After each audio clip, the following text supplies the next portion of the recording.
There's an operating system built for a single purpose, testing security. It's called Kali Linux. And if you've ever watched a hacking scene in a film, this is probably what was on the screen. Here's what it actually is.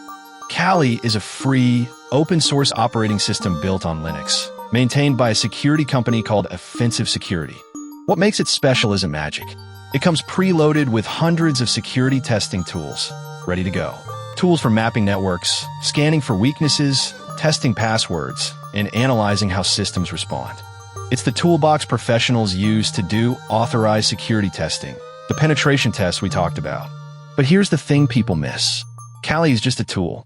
A hammer can build a house or break a window. Used with permission, on systems you own or authorize to test, it's how security gets stronger. Used against systems you don't own, it's a crime. The software doesn't change. The authorization does. So who actually uses it?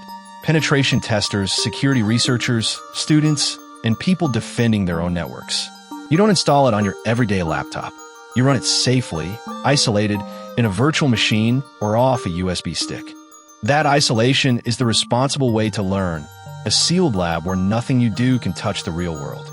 And learning it teaches you something powerful, exactly how attacks work, so you can stop them.